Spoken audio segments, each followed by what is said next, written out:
Colin Flynn's favourite. He's got two songs that he'll ever dance to. One of them is "Pressure Drop," Toots and the Maytals, and the other one is Martin Stevenson's "Boat to Bolivia." Oh, right. So Well, I'm honoured. tell us. I've rarely seen him dance. Believe me, that's a big compliment. Um, Tell us a little bit about "Boat to Bolivia," because that's just one of those songs which just seems to stick in people's minds. Yeah, I mean, when we first did the album, Bought to Bolivia, we went down to Liverpool and recorded at Amazon Studios. And our drummer was 37. Hmm. And he was Chubby Brown's best mate. And he used to play drums for Tommy Cooper and Shirley Bassey and all that. And he was Wow. like 4'9", this little guy. Yeah. He was called Paul Smith. He was a good mate of Chris Rea. Very talented. He could read music, he could play, fantastic drummer. Hmm. Ambidextrous, powerful little man, tiny, but like so. And his nickname was Class, and my nickname was the Spelk. We all had Paul behind us. We were such a good band because of him being there. And I just learned to really relax. We all learned to relax and do what we did. He made us better musicians, and all that Van Morrison stuff. He could do all the Steve Gadd stuff and all that, We used to terrify with the bands because, bands could be quite competitive, and they're all trying to outdo each other. But we would just, like you say, dynamics. Yeah. And something would stop, everything I do, the band could do it. And I used to use my headstock like a kind of and we just played so much. And when we cut the album Bought to Bolivia, it was just a title that my friend made up, Bought to Bolivia. It just has a ring to it, doesn't it? Yeah, it was like a nice, and I said, I couldn't think of anything. Oh, that's great, we'll have that, yeah. And then I think it sold between 60 and 80,000. It went bananas. And then we were still on 50 quid a week. We didn't have a clue what was sat on our management. But then the record company went nuts, and suddenly you saw it's like the cocaine dealer wants some more out here, And they wanted to press some more up, but they wanted a single now. And they said, we want a single called Boat to Bolivia. We need a song. We need a single. And I panicked. I just looked at the sleeve, and it looked at the sleeve. My wife, who became my wife, Angela, on the sleeve looked quite South American. And I just That's looked who at it the is. picture. She has like a little neckerchief on, I think, didn't she? That's Angela, yeah. She's the mother of me two lovely girls. I mean, all right. We get on great now. That's the one you're scared of, yeah? That's the one you're scared of. Still scared of her. I would say that when she was sitting there. but I saw the front cover, and I imagined like a young couple going to get married in Bolivia for some reason. I just wrote the song, and I wrote it in a reggae style. It was written in 5 minutes. Yeah, just to get them off me back, get the record company off me back, But the more you feed them, the more they want. Yeah, the more they want you. Yeah, but yeah, Colin would love that actually. What would you say? You must have played with so many bands, and you must have been on tours and gigs with so many different people over the years. Favorite bands you've ever worked with? Bands you've really appreciated working with them. Oh, like in my early 30s, I toured with Janice Ian. And she was she was 45 at the time. I was 31 or something, and she was so nice, man. She was so cool, man, and like a really enlightened person, but full of fun. Like I took her around all the Oxfam shops. We used to go getting secondhand clothes. I said, "You're a multi-millionaire." She said, "That's got nothing to do with it. It's all about the hunt." She'd say, "It's all about the hunt." But she was a great teacher. I would never sign autographs, and I was 31. I was already a veteran. I was kind of done with music anyway, but I was still working and touring and stuff to make a living. And so luckily, I teamed up with Janice, and I would carry her guitars for her. She's a great leader. And I mean, she's up at that level with Dylan and Cohen and that. She's up there, but a very nice, decent, straight-talking woman, like... If you were being an arse, she'd tell you that, but she was an encourager, a great teacher, and I just adored her. And I spent about 5 weeks with her, and I still remember it now. I'm 59. She still replies. I told her I loved her last week. Just wrote her and told her I loved her. And she keeps in touch. She's not like a snob. She doesn't think she's above anybody, but she knows who she is, if you know what I mean. She was definitely up there. And the Hothouse Flowers were lovely people. I toured with them, very nice people. We were quite young when we toured together. I toured with Mike Disney. I used to have a lot of fun with Mike Disney. Hurrah. Yeah. Hurrah were very close to me, like the Paul Handyside and Taffy. And funny enough, I went to see a gig about 4 years ago when my daughter was in a band called El Cid. And she's like a great, she's like her out the adverts, gay advert, my daughter. She's like an introverted, dark-haired, gothic kind of girl. She likes she's at the background. She's secretive. She's, you know. Yeah. And I went to see her, and she's in a band called El Cid, and she saw me walk in, her face dropped like, oh God, dear, yeah, Dad, you know. Yeah. And then I saw Taffy Hughes out of Hurrah, and he had a big beard. I said, "What the hell are you doing here?" He says, "Oh, my son's on the guitar." Oh wow. But his son's called Rupert, and he's like my best mate now. I just absolutely love Rupert. And there's all them little magical things happened. But I would say Hurrah and the Dainties were very council house. We had this compatibility about each other, you know. Yeah. We were kind of losers, if you know what I mean. We were like self-saboteurs. We weren't into like accumulating shit. But we were very dedicated into what we did. And they're still psychedelic heads. They still love what they do. Like, my cousin was in the Dainties early on. He had a lovely red Fender Jaguar 66. Yeah. Taffy still got that guitar, and Rupert plays it. Oh, nice, yeah. And I could phone Rupert up tomorrow and say, "Oh, we're going to let's do a Doc Watson flat picking album. You can do all the what's his name, the guy who played with Bill Monroe, Lester Flatt. You do all the Lester Flatt runs. He's got it, you know." Yeah. It's nice, isn't it, to have that in your mind, you know, because particularly for you, because you're such a varied songwriter, you've probably got this guy would work for this, or that guy would work for that, and you can just, you know, get it happening. You actually you don't think of yourself. I'm probably the opposite of Dylan in some ways, because I like although he probably was like that a lot as well, actually, but I like to cater for whoever's playing with us. So I try to write some songs that the band might enjoy doing. Because I remember, like, in the early days, I would go in, like, the rehearsal rooms with, like, Rain. And our bass player's, like, 24-year-old. He's a really good-looking lad. He wants to get out and play some up stuff. He said, "Oh, have you got anything a bit more like, how old are you, Martin? You know, we're 24. We should be tearing it up, you know." So I would write songs like Look Down and stuff so they had something to really play as well, you know. And then I could do me Leonard Cohen shite, you know. Oh, of course, the Leonard Cohen thing does come across, I think, a bit. I loved Leonard Cohen when I got into him when I was about 19. I got his songbook, and I think I learned Suzanne. And I used to play to my mates when they were playing cards. I used to sit with the nylon strum guitar and play Suzanne and all that. There was a kid who used to play cards with us called Ray Callaghan. He was a really hard guy, tough guy. And he used to turn around and say, "If you do another Cohen song, you're going to get that," you know. So I'd like do a little bit of thing. But see, Leonard Cohen, as you're a Leonard Cohen fan, people say about Leonard Cohen that he's, you know, there's all the jokes aren't there about him being just dark and depressing, but I actually find his stuff quite uplifting. I just think it's absolutely beautiful songs. Absolutely. You know?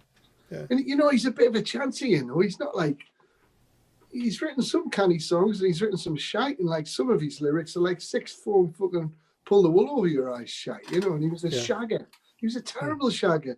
He was on Mandrax half of the 60s, you know, but he was just a naturally very cultured man. So a kid like me coming out of council houses that has a connection, cultural connection, but not the education, someone like him was really good to, I didn't see him as a threat. I saw him as like a wonderful thing to embrace, you know. And I loved, like, when I broke up with my first girlfriend, my cousin was trying to help us and he gave us a Leonard Cohen album. I said, "Are you fucking trying to kill me here?"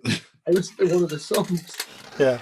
And the first lyric said, "Is this what you wanted, to live in a house that is haunted by the ghosts of you and me?" I was like, ah! Yeah. Because like Leonard's just waiting for you when you're like that, you know. He's just waiting to get you. Like. One of the finest songwriters ever, I think. Oh, he's beautiful. Beautiful. You know, did you ever see that little thing where he was getting interviewed and he'd won another award, and they were giving him this award, and he walks up and he's got the grey hair and he's just like, he gets the award And he says, look, and it was full of like cultural, the whole, somewhere in Belgium or somewhere, dripping with culture and all wealthy art dealers and all kinds of shit. And he just said, look, he said, I want to dedicate this award to somebody that you'll not know. And they were all like this. And he said, when I was 14, I came out the front door of my mother's very affluent house, down this wonderful steps in this beautiful community, tennis courts in front of the house. I walked across the tennis courts. It was a beautiful day in a very middle class, wherever he was brought up in Canada. And he said, I got over the road and he said, I come to the foot of these steps, and sitting on the steps was this beautiful gypsy boy playing a Spanish guitar. And he said he had a girl on each side. And he said he was like a wizard on the guitar. He was playing this beautiful guitar. And he said, I was stunned by the two girls and the music and the gypsy boy. He was really handsome. And he said, I was just, that's what I want to do. That, Yeah. you know, he's standing there as a teenager. So he handed the kid his number and started getting lessons off this gypsy kid, who was probably only 19 or so, and Leonard was about 40, and that's when he started the Buckskin Boys with his brother and all that. You know, he used to do the People's Songbook from cover to cover. But anyway, he's getting these lessons, and he only had 3 lessons off this kid. And one of the days he's going to get his next lesson, his 4th lesson or whatever, the door opens and there's a woman there, a middle-aged woman. She says, oh, the young man's passed away. He's killed himself. And Leonard was like, absolutely shocked. But then he stood there with the award and he says, I'm 79 years old, whatever age he was. He says, I got 3 lessons off that kid. He said, I learned the minor, the major, the 7th, like in that song, you know, the A minor, the G, the F major 7, the E7. And he says, I didn't realize how much that kid gave me. He says, it's everything that goes through everything I've ever done. You know, Who by Fire, whatever song, it's just the Spanish chords, you know. Yeah. And he says, that I want to thank that kid. And he says, I didn't even know his name. Wow. Yeah, I just thought the grace of the man, you know. That's a fantastic story. It's a great story, yeah. We were talking earlier about how much we love people telling stories in interviews, actually. So that's right in there. That's up towards the top of the league. Do you think I was going to ask you, Martin? Is there a moment when you were younger where you kind of had a moment? I mean, I know for me it was like seeing David Bowie on Top of the Pops and thinking, wow, this is something I'm interested in. Was there like a moment when you were young? Was it maybe somebody locally, or was it someone on the TV or something like that? And you thought, wow, this is for me? It hits you. Yeah. I remember playing as a 10-year-old around this like old social club, and we played Tiggy, and it was like a summer night. It was probably about 7 o'clock, and the stage door must have been open where the steps were, and you could see onto the stage. From the side, we were like, you know, peeping in, and we were like the kids playing chasey and all that. And there was a guy just checking his guitar, and he had a black Telecaster with a maple neck. And he clicked on the echo pedal, and he must have been doing shadow stuff, you know, Ghost Riders in the Sky or wherever. And I remember hearing that and just the universe changing. And I tell you what, I didn't realize how close some of the innovators were to us, because I'm in a little village called Washington. I'm like, 2 people I dreamed of were Sid Barrett and Peter Green. I wanted to know where they were. I thought Hendrix was on Mars. I didn't realize Chaz Chandler had brought him to Newcastle in 65. I didn't realize I would get to meet Chaz later on and all that stuff. And I thought they were on other planets. I thought they were billions of miles away. And the biggest one was Jim Burns, who made the guitars. I used to put his newspaper through his door. Wow. Yeah. And he was a terrible alcoholic. He had a nose on him like that. And he used to go to the local music shop, and they were in all of them, and he'd have all these plans, and he'd say, oh, I've got this prototype coming through. Would you like to borrow the plans for a while? And if you give me that Fender Precision, I'll bring it back in a week. And they were so and all, they'd say, yeah. You'd go up the Pink Lane and pull on the Fender Precision and just buy a shitload of beer, you'd never see him again. But he actually said he used to wind the Americans up and say that he'd invented the guitar with a 13th harmonic. And the Americans believed him, you know. He was just like a them kind of people I found fascinating, and I didn't realise they were closer than what I imagined. I mean, and like in Wales, there have been artists that you probably thought were on the other side of the Atlantic, and Yeah. weren't that far from you, you know. Yeah. No. I think Peter Green as well. You mentioned Peter Green there. Oh, I mean, he was such an influence to a lot of guitarists of that era, and such a loss as well. And you know, the sad story of what happens, and as we all know. yes. But do you think that he was probably just as underrated as a songwriter as well? Oh, I as a singer. See, his whole phrasing, it would come through the guitar and his voice. His phrasing would out. When I talked to God, I said, if you would understand, it's stick by me, I'll be your God. Who else would have been able to do that? Yeah, brilliant. You know, like, I bought it when I was 30. I still didn't think I was a proper songwriter. And I thought, God, I need to become a proper one, like at this age. You know, I should have like learned now, like, you know, and so I bought this book called Successful Lyric Writing.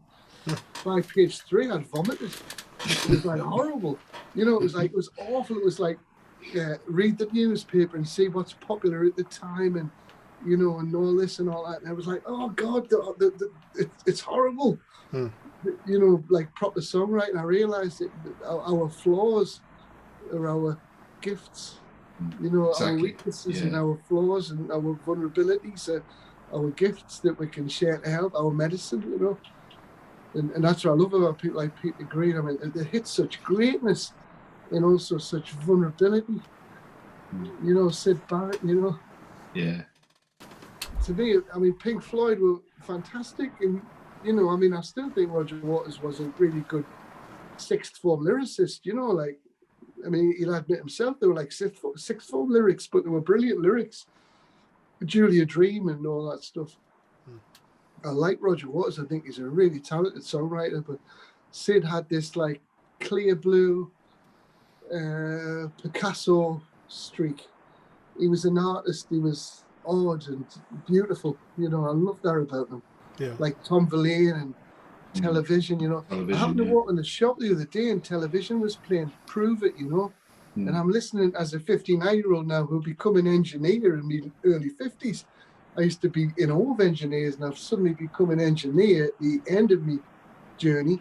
So now I listen a bit like an engineer, you know. I'm listening to reverbs and gates and all that, and clock and stuff like that. You know, I would have hated that when I was young, but I'm listening to Prove It now with a totally different head. It's like rediscovering stuff, isn't it? Because you think you know the song, and then you go back to it, particularly after you've been doing your own recording, and you just discovered a different depth to it or a different angle to it. Yeah. Absolutely. The Welsh are great. I love the Welsh, you know. I'd love to do a tour of Wales, like when this thing, I'd like to do like a, you know, like how people do world tours. I'd love to do like a Welsh tour that lasts about 2 months or something, you know? Like odd little places, you know, that have meaning. Funny you'd love it. Funny you should say that, Martin, because I was thinking about that the day when I was watching you and Jim playing, and Tony will know this venue, a venue not that far from me, nearer to me than Tony. But it's a converted Welsh chapel. Oh, lovely. And it's called the Acapella.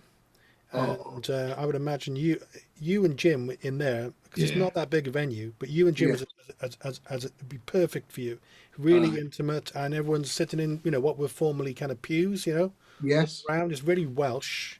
Yes. Lovely venue for you. That'll be exciting. Now, we'll have to keep contact, as I'd love to come down to Wales and play in Wales. I've got a friend in Inverness. I've got a friend in Inverness. He's called Jeep Solid, and he's an incredible character. He's 72 now, and the best way to describe him, if you imagine Freddie Starr at the end of his career, Picasso mixed with him out of Throbbing Gristle, you know. He's like he was an original psychedelic rock. Wow. And he was on Apple Records in 65, and he was 66 when he was very young. And I'm kind of documenting him before he pegs it. And he's not easy. He's got every OCD thing you'd imagine. But the words, I mean, he's mates with the Pink Fairies and all them lot, you know, and the New York Dolls, he knew all of them. And now he looks a bit like when, what was his name? He's just like mental. It's like a pink thing. He's got coloured nails. He looks like a big lesbian running around Inverness, and he's outrageous, man. And I've been trying to document it. And just before we had this, the COVID thing, I managed to get him into Starbucks, and I had a little MacBook Air with a little USB system in it, and I sweet talked the manager that I was sitting at the back. Oh yeah. And I had one little microphone. I said, look, don't make a racket. Put the cans on and behave yourself. And I've got these songs that he wrote, like, honestly, great songs, like a song called Happiness, 1970, put it on Apple Records. The brilliant songs, they're going to be lost, you know? So I managed to get these original records, and I did some backing tracks, and I was getting him to do his vocals in Starbucks with these little headphones. And I says, look, don't screech, keep it quiet. And as soon as the track, he's going, ow! He's like him out of the fucking New York Dolls. He's mental. You can't contain him, you know. And I managed to get some vocals, but if you're into it, lads, I'll send you a couple of his recordings. Yeah, I'm sure we'd love to hear that, actually. Particularly I mean, I'll have to get him to redo some of the vocals because he's so far out, and he's just like, he makes it up. He's got the song called I'm a Banana. And it's absolutely brilliant. I'm a banana. He's got the Beefheart thing as well, you know. But he's going to be lost if I don't document him soon, you know. Yeah, that's a good idea, that is, actually, to capture that while you still can. Martin, I just want to talk to you about a thing called musicianship, right? Now, without getting into an old man's conversation, I think I'm the oldest of us three. I think I am just about, yeah? Yeah, I think so. 60. Oh, you just do. I'm 59. Yeah, he looks younger than us. He's a little bit. He's coming up. He's coming up from behind. But I was listening to in my car the other day driving around. I said to Tony actually earlier on, and Fleetwood Mac came on, right? So Fleetwood Mac come on the radio, and I'm just thinking a little bit like what you said about listening to things differently, I suppose. But I just thought that drumming's so good, and it's great. Musicianship is so good, and these people, they're actually playing that stuff, you know, they're actually in a studio playing instruments and recording, and you know, without wanting to sound like a miserable old git, it's like if you look at what the young people today have to put up with and accept as their version of popular culture, it seems to be bereft of musicianship. You have to wonder, is there any need for musicianship anymore? Obviously there is, but not in that world, I don't think. Yeah, it's a funny one because I've been connected with, because I've kept doing it all the time, and I've met with a young team, like even up here, like the younger team. There's a kid in Inverness called Josh McKenzie. And when I first met Josh, he was 9, and he came in the studio with his dad, and his dad's like a prog rock guitarist. He ended up in like all these Highland bands and all that. And Andy, he's called Andy Murray. He can play. You put him in a Steve Hillage band, he'd just be perfect. He can play like anything, you know. He's like one of them. And he came up to pick an amp up, and I was in the studio not far from here. I'm in Rossshire, just past in the Gordon. There's a little studio at my friend's house up there. We were up there, and I was recording a song called the Highland Bossa Nova. It was a bit of fun. And I'd learned this Bossa Nova by this woman called Emily Remnant, who was a jazz guitarist. She was out of that big college in California. And she was a great teacher. Berkeley, and she was a massive Wes Montgomery fan. But the whole thing was people didn't play the Bossa Nova properly on the guitar. Yeah. And she said, like, the way to play the Bossa Nova properly on the guitar is, you know, you do a D minor 9 there. Just there. Oh yeah. You do the bass, you do the 1, 3, 1, 3, and then you put the chords in. Oh wow, that's great straight away. And you've got your C major. Yeah. And it's dead simple, you know, 10 minutes work and you'd have enough. And I thought, lovely chords. Just 2 simple chords, D minor 9 and then C major 7 of some sort. So I thought, we'll have to do a little tribute to the Bossa Nova song. We wrote a song called the Highland Bossa Nova. And we're in the studio working on it. And Andy says, I'm sorry to interrupt, I've just come to get an amp. And I was like, Andy, you're just the man, because he's such a fluent, he can play anything. Yeah. And I put a little Gretsch on his knee. It was a little Gretsch semi-acoustic, made in Indonesia. It wasn't an expensive Gretsch. And I put it on his knee. I says, just do one. Go on, just give us something. And he just did this lovely little solo. It was just so like a breath of fresh air, you know. And he's like laughing. And his son's sitting, Josh, who's a mate of mine now. He's 27 now, you know. He was 9 at the time, and he was sitting going, like looking away, you know. this kid was already a really good drummer. And when Andy, he did it in first take, I says, "Oh, that's fantastic." I said, "Can I give you?" He says, "No, it doesn't matter. It's on the house, you know." And as he was going out the door, I saw his son like whispering to him, you know. And I said, "What did he say, Andy? What did he say?" He said, he said, "Dad, what kind of music's that?" And Andy said, "Well, I think it's bossa nova." He said, "Shite," you know, the kid, right? And I still remind Josh about that. Nice. And just recently, I did an album called Pink Tank, and I got Josh to play on 2 songs. One was a song called Daffodils, and the other song was I forget what it was now, but and he played this beautiful, lovely, like, it reminded me of like the Cure, early Cure, lovely jingly jangling parts. And I said, "Oh, by the way, who's your favorite guitarist?" He says, "Oh, Johnny Marr." Oh wow, And, okay. and we were just so different, you know. Yeah, but like, yeah. it was just such an honor having him playing. Like, he works in the music shop in town, and he's such a beautiful person. He's enlightened, you know. He's a drummer. He could do all the death metal stuff when he was 12. And I said to him the other day, I says, "You just want to convert straight across to bluegrass, because all that speed picking just goes right into Doc Watson, like you wouldn't believe it, you know." Yeah. And so he's having a look at that at the minute. He likes all them little hammer-ons on the bass strings, like the Lester Flat stuff. And I'm meeting some fantastic young people as well, real heads. There's a kid called Nicky Murray. He went through awful stuff. His father didn't want to know him. He was in all the gangs. He become a Thai boxer, hard as nails, and he's only about 5'9". You would never guess he's an absolute warrior. Yeah. You know? Wow. And actually, the Thai boxing give him discipline. And Nicky now is only 24, and he's like a 70-year-old, and he's my best friend. I love him, and he's beautiful around women, because all the shit that he had in his life, he doesn't want it, you know. He stopped drugs when he was 14. I said, I was just getting into them then. He stopped them. And he came around before. He just moved to musicianship. I mean, you can talk. This kid's like 24. You can talk Nick Drake. You just tune it down and play. Wow. Heaven and a I Wildflower. love Nick Drake. Yeah. Davy Graham, John Wren. All the people I work with, John Renborn and that. Did you? He can do all of this shit. What a player he is, eh? He's amazing. Nicky's. What's interesting about Nicky Murray is he spent from the age of 17 till he was 22 just documenting everybody else. He's the kid that would come to you and say, "How are you feeling? Tell me about you." Yeah. And it's really shocking when you meet an old soul and a young person, because they're usually they want to be taught, they want to be with you, and that. And he's one of them. He's really rare. I cut his first album for him when he was 19, and actually Jim Hornsby was sitting there. I had the hotel room in Glasgow till 12 o'clock, and I phoned him up, and he come in with his girlfriend, and they sat there, and I said, "No, I've got 2 microphones, and I put one on the voice and one for whatever else was a guitar or fiddle, 2 SM58s, and he cut his first album. It was called Plenty More Weeping. Beautiful album, and he did that when he was 19 or 20.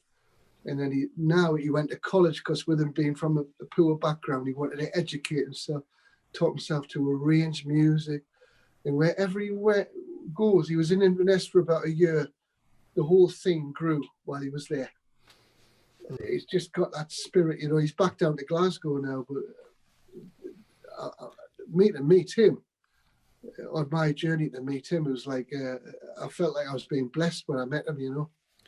See, that's such an interesting thing, because I asked you the question, and in a way you didn't answer it, but in a way you did. You answered it in a kind of really totally different way.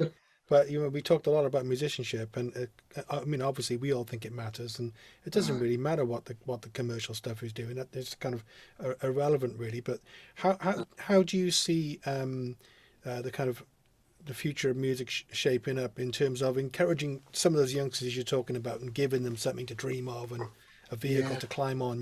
How do you see that? I think it's a bit like, people thought vinyl was gone, but it's more popular than CD now.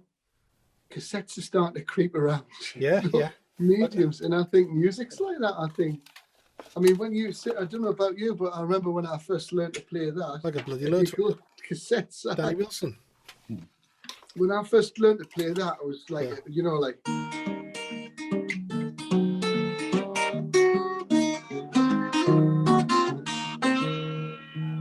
Just like a little bit of old blues. and you get maybe 4 or 5 bars where it's suddenly starting to work for you. And it's like getting on a motorbike and and you can time travel with that, can't you? Yeah. You can play an E chord and an E7 and you can just go right through all this shit. All of the industry that's been trying to manipulate it, it puts you right. I remember when I first saw Mississippi John Hurt, he was on the Pete Seeger show in the 60s. And they were like kind of a little bit overlooking him a bit. It was annoying us because they were like so... Pete Seeger reminded me of Keith Pratt in Nuts and May, you know, the Mike Lee play. Yeah. You've got to see it like it's called Nuts and May. And Mike Lee's in the 70s. He made these great plays, and Keith Pratt was like a passive-aggressive scout leader who was controlling his wife, you know, who was Alison Steadman, and they go camping and. It's hilarious. It's just a brilliant comedy. If you see it, you've got to see it. It's called Nuts in May. Okay. But Pete Seeger is one of those kind of characters. He was a very controlling folk figure. And when Joan Baez started going out with Dylan, he got his blue-eyed boy. And Bob got rites of passage into the folk fraternity for a while. He got the father-in-law, you know, Pete, the great witch doctor who knew Woody Guthrie and all this stuff. But what did Bob do? A couple of years into, like, suddenly he's getting all these Peter, Paul and Mary doing his songs and Jones, his girlfriend and all that. All of a sudden he gets in with Robbie Robertson and all of the band and all that and starts doing rock and roll again, and he plays electric and Pete's running around with an axe trying to cut the power cable, you know. He completely disconnected himself from the folk fraternity. If he behaved himself and been a good lad, like I was in a relationship with when I was going out with a girl whose parents were really wealthy. If I just behaved myself, I would have had a nice little quiet life and everything would have been paid for. But I like me rusty. I think you would have regretted that, Martin. You would have regretted that, you know. Look what you've done instead. Come on. I was with a family who were actually embarrassed about me car, and I said, look, it's a rusty Citroen BX, but I love it. It stinks of pot, I know, and you're embarrassed about it because it's in the driveway. I'll tell you what I'll do. I'll load it up, I'll get out of here. And that's what I did. And left them to it. And they thought I was going to take half the house money off them, the family and all that. I said, go on, knock yourselves out. And I drove off with a Citroen. I've been doing that all my life, you know, because if you recognise that someone's buying you, you know, it's time to wake up, you know. Yeah. So another great story. I mean, we've had plenty of them. I think this is going to be a two-parter, Tone. Do you feel a two-parter? I think it will be, yeah, so. Definitely. Yeah. So you're really good used to, though. Oh, thanks. Well, we've all been locked up, you know. It's like I'm like a golden retriever that's been in the back of the car for a week. Yeah, that's really nice to hear you say. It's a great analogy, by the way. It's nice to hear you say that because it's just a bit of a release, isn't it? Let's, you know. Oh, totally, let's chat about music and stuff, you know. If you were neighbours, I could just see us now on the porch, like, you know. Yeah. in the rocking chairs, like in the south, you know, in the States. I love it. D7 for half an hour. Getting the Travis picking going on. What's next for you, Martin? You know, obviously everything's kind of on hold, but you know, what when you get back on track, what's the plan? Well, actually, I'm not looking to go back on any track. I feel like I'm being shown something by the universe, and I've adapted already. And I'm not desperate to get out.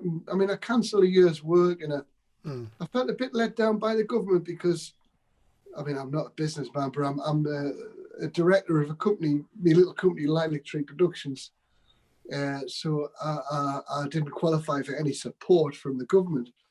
But luckily, because of the way I've been conducting my life, there's been little miracles happening. So the universe that's how it works. If you trust and you dance with it, you get taken care of to some degree. Yeah. Not with the heavy expectations, but things happen. So I've been surviving, no thanks to the government, thanks to the universe.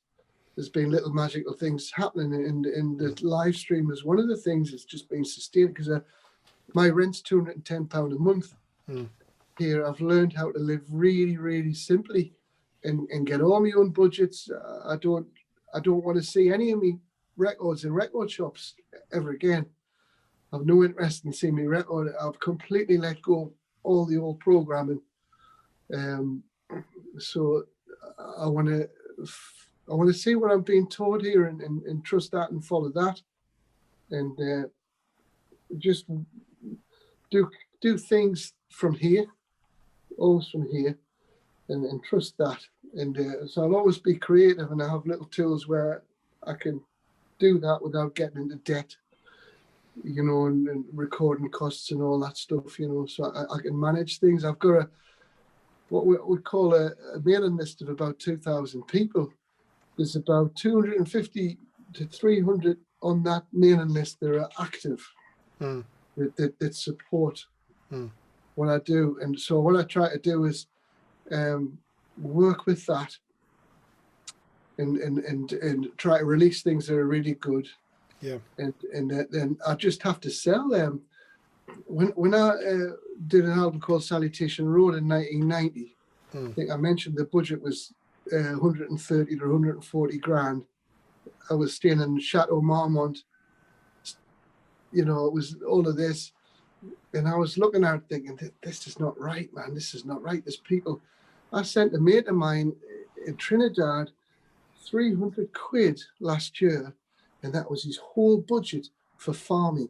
He could put an irrigation system into this 2-acre field, and that was his whole year taken care of for 300 quid. You know, and I thought, whoa, that's how I want to function. And the first album I did that really gave us that microcosmic awareness was called The Incredible Shrinking Band. And I plugged my guitar and my vocal into a WEM Dominator amp, and I used a WEM copycat. I just looped it all through the copycat, and I recorded in real time the album on a mini disc, and I actually took a phone call in real time on the album, and it became known as The Incredible Shrinking Band. And the budget was £9. Whoa! And I sold one copy and I made £1. You record something for 130k. Yeah. And you don't see a royalty as long as you live, you know. No, that's crazy. It's nice to see you stayed in Chateau Marmont, but John Belushi, who cares? Yeah. I'd rather be in the Travelodge and put the money into recording a record, you know, that in a microcosmic awareness is fantastic, you know, because who wants to rule the world, you know? Never mind the world. You know? Yeah. So I'd rather have 3 people that gets it than 3,000 people that are brought in by radio, the wrong vampires coming in, because they're going to be disappointed, because I'm not going to be what they're looking for, really. But that's why this is so valid, because we're finding each other like this, and it's valid, you know, it makes sense, you know. Yeah. It's not like some German guy going, pretend he's interested, and he's like, look, yeah, so tell me, you know, like you guys, you can tell you're committed to what you do. You can tell you've had a life of music yourselves, and that's the honor, you know. Yeah, Tony's not probably going to want to respond to this in terms of being us, but he will totally get the idea of running companies and struggling to get finances and falling through the cracks. Yeah. Yes. Yeah, because it's tough, you know. Yes. But the love of music doesn't go away, and that's why Tony's launched the site, and that's why we do what we do, because we love music. Absolutely. We love where we're from, and that's it, you know, really. And you know, out of that garden that you've decided, okay, you might have pulled away from something that was a bigger surface area, but now you're actually tilling some soil that is manageable for you, that you can actually touch each other's hands, you can function with each other, and there's great flowers bloom from that things, you know, and it's not always the big things, you know. So my mum knew all that, and she never left the council house, you know. Yeah. And you know, it's like a spiritual conversations to me. I don't have to go and meet the Dalai Lama. I can be standing at the bus stop with an 80-year-old lady, and she go, "Okay, it's a lovely morning," and I'm with an angel, you know. Yeah. There's much more. I think you've said it all there, really. I mean, there's much more important stuff, isn't there, than the stuff that we're told is the important stuff. Absolutely. We can help each other. I'm quite excited, you know. I'm very sad at the massive loss of life. Yeah. Devastated by that, you know, and the people have not seen their families. It's an awful thing, but if they would have turned around to me at the end of the last day of my life and said, Jesus wasn't real, I enjoyed dreaming about him, you know, I'm not like a church person, but I like Jesus because he was a rock and roll guy. He was like Steve Phillips or something to me. And it's like, to me, that's it. It's like if they were to turn around and say this has all been an illusion, it doesn't matter. It's how you conduct yourself. We're given the gift, and then we have to do our own version of it. And that to me, that's the humans. They've been manipulating for such a long time, and they're really good at it, but they're not good at like letting go.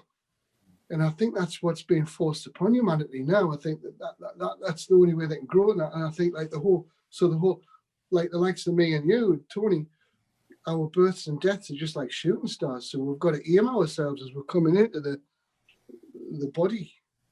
We're just like shooting stars. So we've got to aim the way we come in, because if you imagine the whole human organism, what age is it? Is it 2?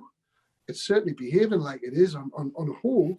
I know there's enlightened entities affecting it, but by God, there's some toddler energy in that whole mass, fucking hell.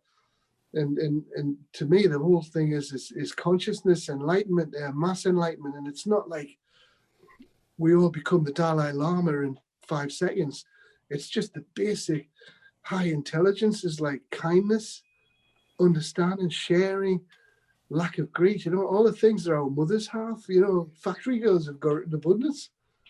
They're operating on a good level, to me. So it's the Christmas lights going on the whole human organism.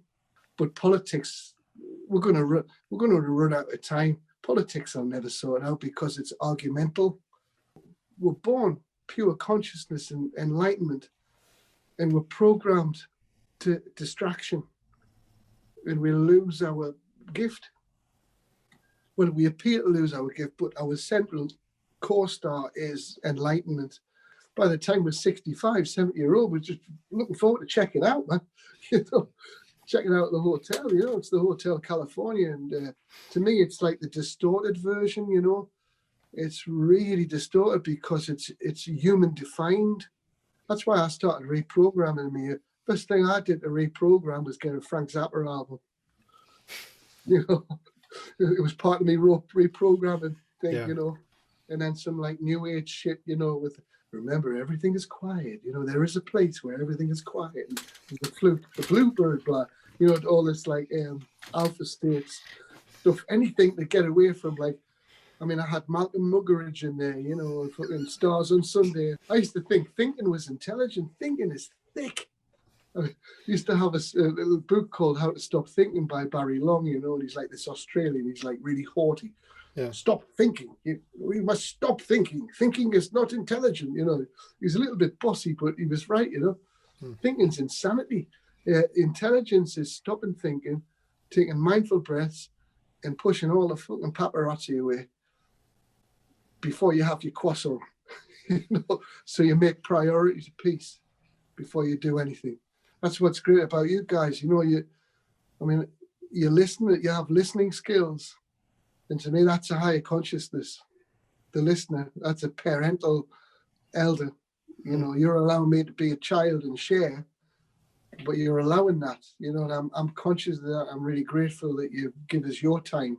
No, it's been great. It's been really fascinating. I know actually, without going into a deep one with Tony here, I know Tony really well, one of my oldest friends. Yes. A lot of that stuff you said about the psyche and all that, that's really going to be resonating with Tony actually. Yeah, it definitely does. You got a beautiful way of phrasing things. It's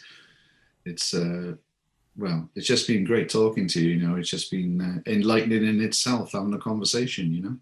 Well, thanks for allowing me to speak. To me, I'm a Geordie. I've got 1 CSE in Kukri. I made a jam roly-poly in 1977. It's probably gone off now. now. A man called Horse when the home by the nipples, and then I went to see Jimmy Carter plant a tree. and he leaned up, he planted this tree in our village. It's now like an oak tree. In 1977, he planted the tree, and he stood up and went, "How are the lads?" And from the local thug went, "Why, man, fuck off, Jim." Sorry for swearing. There is a clip because you could see on the toilet in the background there was this big white, because it was during the skinhead era.